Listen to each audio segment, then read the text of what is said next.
Na het aanschaffen van je eerste replica is het verstandig om BB's te halen. BB's zijn de kleine plastic balletjes die je replica schiet. De keuze hierin is enorm en je hebt allerlei gewichten en kleuren. Maar wat is de beste keuze en hoe maak je die keuze? Dat ga ik je uitleggen in deze video. Hey, leuk dat je kijkt en welkom bij Kralen Airsoft. Vandaag hebben we het dus over gewichten van BB's. In theorie is het heel eenvoudige stof. Hoe zwaarder de BB wordt, hoe beter je nauwkeurigheid wordt. Een zwaardere BB wordt namelijk minder beïnvloed door de wind en zal daarom langer recht blijven vliegen. Het klinkt allemaal leuk en aardig, maar welk gewicht je moet gebruiken hangt toch echt wel van een aantal dingen af. Namelijk de bondingsenergie van je replica, hoe de hop-up is afgesteld, de type replica en natuurlijk de weersomstandigheden. Daarnaast is niet elk systeem geschikt om zware BB's te schieten. Maar wat dit allemaal moet betekenen, krijg je zo te horen. Even voor de nieuwe spelers onder ons. BB's vliegen niet met een rechte lijn en krijgen een boog door de hop-up. Een hop-up geeft de draai aan de BB voordat het de loper verlaat. Zo wordt de BB als het ware in een bepaalde richting opgedraaid. Hoe hoger of harder de hop staat, hoe meer spin die je geeft aan je BB en hoe hoger de boog van deze BB wordt. Je wil natuurlijk niet te veel hop, want dan draai je de BB te ver omhoog, maar je wil ook niet te weinig. Dan wordt de BB juist richting de grond gestuurd en zal de afstand die je kan bereiken een stuk minder ver zijn. Laat staan dat je accuraatheid ontzettend beroerd is dan. Het is dus de bedoeling dat je je hop dusdanig afstelt dat hij een beetje spin geeft, maar niet te veel. Om de maximale afstand te halen moet je je hop-up zo afstellen dat de BB een beetje omhoog draait en volgens weer een klein beetje gaat zakken. Dat is dus de ideale boog. Natuurlijk zijn er allerlei upgrades die je kan doen om ervoor te zorgen dat de hop-up die ideale stand eerder heeft bereikt. Maar wat die upgrades zijn en wat ze doen, hebben we het een andere keer over. Wat ook handig is om te weten is hoe zwaarder een BB is, hoe meer moeite je systeem moet doen om de BB te schieten. Je hop-up kan niet genoeg hop geven of je hebt een extreem verminderde mondingsenergie. De meeste AG's ligt een maximumgewicht meestal tussen de .28 of .30.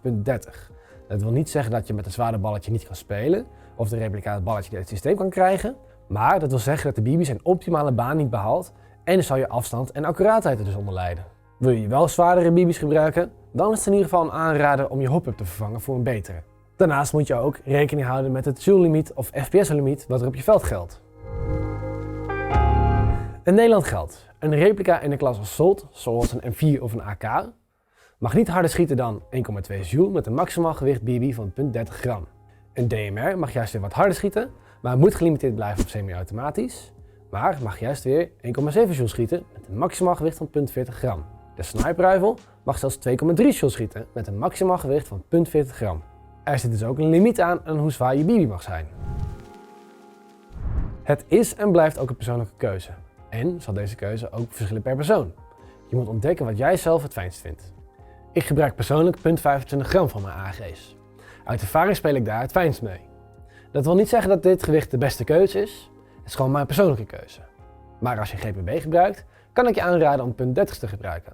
Deze BB's zijn wat steviger en zullen de cyclus van de GPB eerder ongezonde overleven.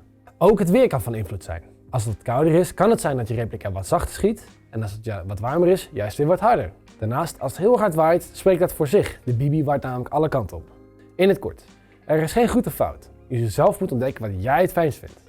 Het belangrijkste is dat je onthoudt dat je je aan de regels houdt en gebruik gewoon wat jij het fijnst vindt.